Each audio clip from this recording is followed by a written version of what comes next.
On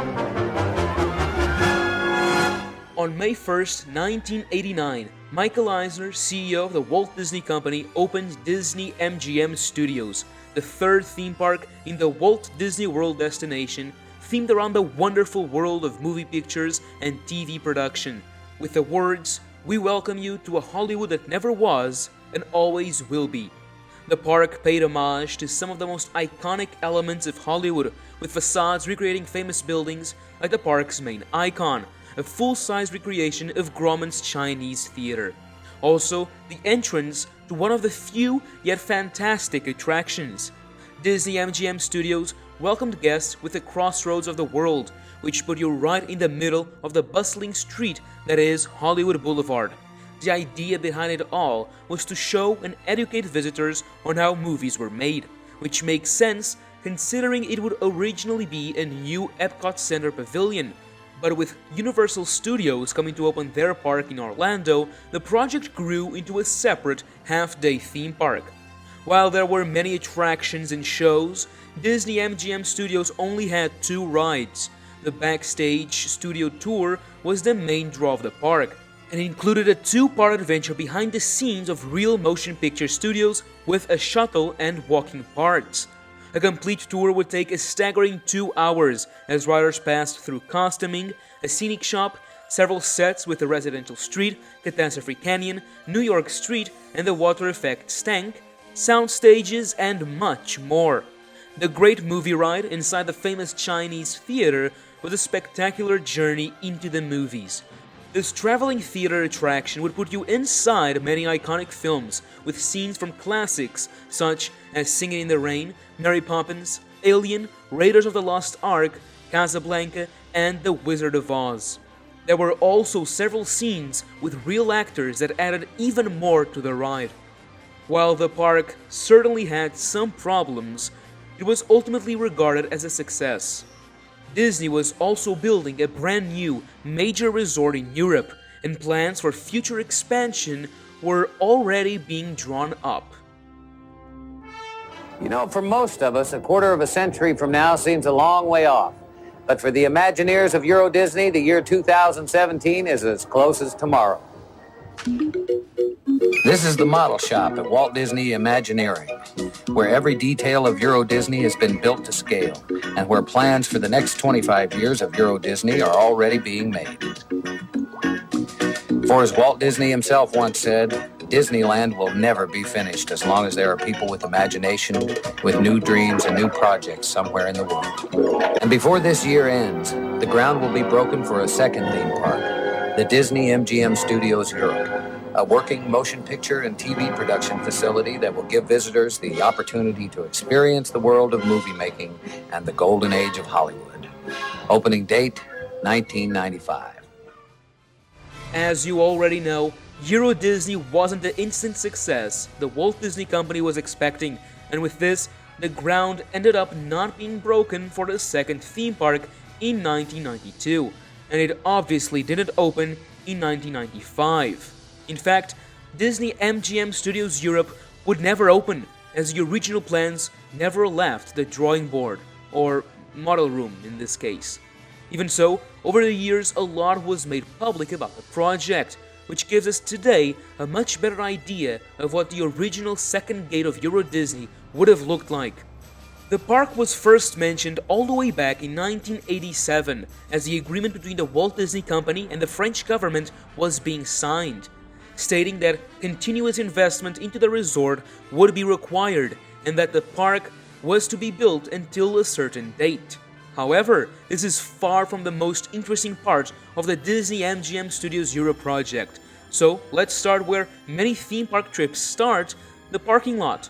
If you're familiar with Disneyland Paris, you might be confused as there is only one parking lot, but I'm not mistaken because adjacent to the park, another parking lot would be found.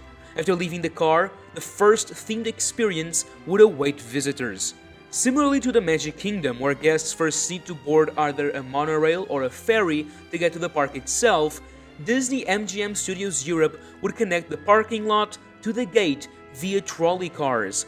These would likely be a recreation of the Pacific Electric red cars that used to be found all over Los Angeles back in the golden age of Hollywood, and take everyone that parked there to the actual theme park, already offering a themed experience before stepping into the gates themselves. As you make your way to the entrance of the park from the red car, a huge plaza emerges. This would connect Festival Disney, now known as Disney Village, the train station and other parking lot, the Disneyland Hotel and EuroDisneyland Park, and at last, the Disney MGM Studios Europe entrance. You are greeted by big Spanish Revival buildings and the arch with a huge sign showing this is the entrance to a new adventure. As you enter under the majestic arch, a large plaza welcomes visitors. Here, 3 enormous sound stages alongside the Eiffel Tower draw your attention as the crowds move into them.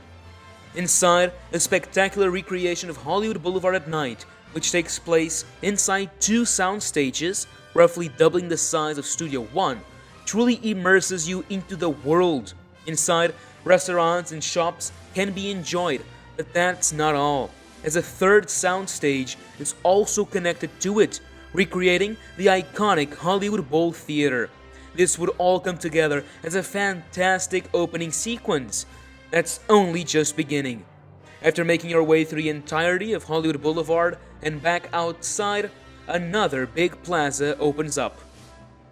This fantastic concept art by Imagineer Tom Gilliam from 1992 is one of the few released, and it shows exactly what guests would see right after stepping out from the sound stages. Here, the Hollywood Boulevard theme carries on, with more famous signs, facades, and even the hills, an important part of the real Hollywood. This would be achieved with large backdrops, and looking back at the art, this land should have been called Hollywood Land, a callback to the original Hollywood sign that was there until 1949. To the right, and not present in this concept, would be an entire area dedicated to Route 66. This would be achieved via a movie set depicting several well-known elements from this famous road. The Route 66 roadside diner would be the centerpiece here, offering some tasty food along the way. Amongst the many facades, shops, restaurants in this very big plaza, one stands out from the others, the Chinese Theater recreation. Similarly to Orlando, this would be the entrance to one of the biggest attractions in the park, the Grand Movie Palace. This was to be a new version of the Great Movie Ride, with the same ride system, but this time a mix of European and American films would be present, each with its own scenes and animatronics. The Grand Movie Palace would be the first of the few rides in this park. However, it would have opened with one more than the original Disney MGM Studios in Orlando. Still in the plaza, the Sci-Fi Dine-In Theater Restaurant from Orlando would be brought to Paris. Here guests would be able to dine in an immersive environment reminiscent of an outdoor 50s drive-in theater. By going more into the park and behind the Grand Movie Palace, a new theme appears. This time, a big factory filled with smoking chimneys and bridges. This is where the second ride of the park would be located, called Gangster Shootout. While this name might not ring any bells, this ride was also proposed for the Orlando Park, where it would be named Dick Tracy's Crime Stoppers, based off the 1990s film Dick Tracy. The canceled attraction would be utilizing the Indiana Jones Adventure Ride System, the Enhanced Motion Vehicle, or EMV for short. Here riders would be put right in the action of a high-speed gangster chase, each guest with its own Tommy gun that would act in a similar fashion to those from Buzz Lightyear Laser Blast, allowing them to interact with many interactive elements around them in a recreation of 1920s Chicago. Back outside, the Backlot Express restaurant, now Stark Factory, would be present, expanding on the theme of the attraction, just like a speakeasy establishment. By turning left right after exiting the indoor Hollywood Boulevard, guests would pass by a recreation of the Brown Derby restaurant with its iconic look on their way to Animation Courtyard. In this colorful area, several buildings would be accessible, such as the Animation Commissary and, most importantly, the Magic of Disney Animation, a similar show tour to the one with the same name in the Floridian Park. Since Disney MGM Studios Europe would also be a real working studios facility, Walt Disney Feature Animation France would be completely relocated to the park. This way, visitors would be able to watch real professional animators working in very real animated movies. By moving forward and leaving Animation Courtyard, guests reach the other part of the park. Disney MGM Studios Europe would be divided into two main areas: Attraction Studios and Production Studios. The latter is where real movie productions would be done, as the park would also include real working studio facilities. Much of the production studios wouldn't be accessible on foot and only visible to backlot tram tour riders, while other parts wouldn't be visible at all. The red dots are the limits of the production studios, but there would still be a lot to be done here, such as Filmmaker's Story, likely a similar experience to that of Walt Disney Presents in Hollywood Studios, the soundstage restaurant, the special effects stages, a greenhouse, and others. By going this way, a long avenue would present itself. In this facade-filled street, a clone of the Honey, I Shrunk the Kids playground would be present right in front of the biggest star of the park, the backlot tram tour. While details are scarce about this version of the tram tour, I believe from the information I've gathered that it would be shorter than the original 2-hour experience in the American park.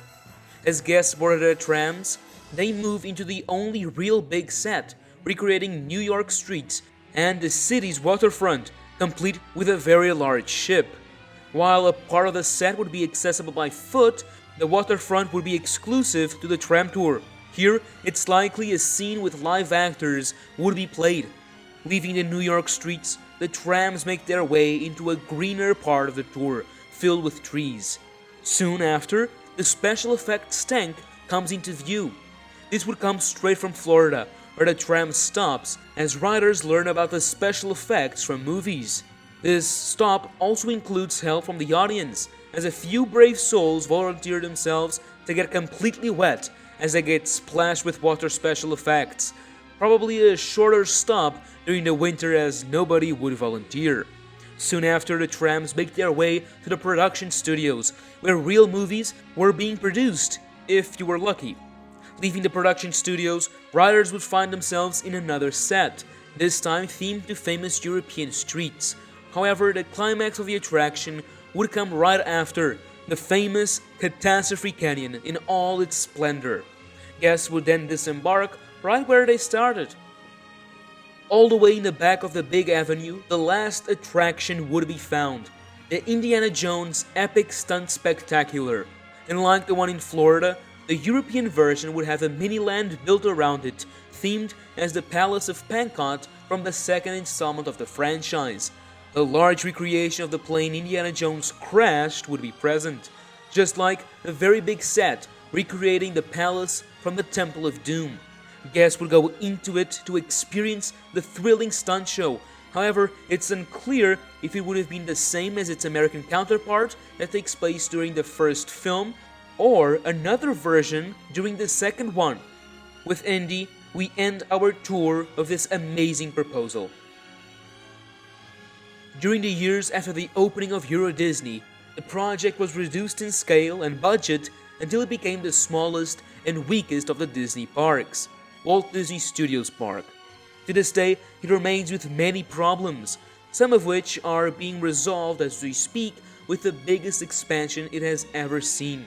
Disney MGM Studios Europe would be twice as big as what the resort got in 2002, and with a lot of space to evolve over time, with several plots of land reserved for future expansion.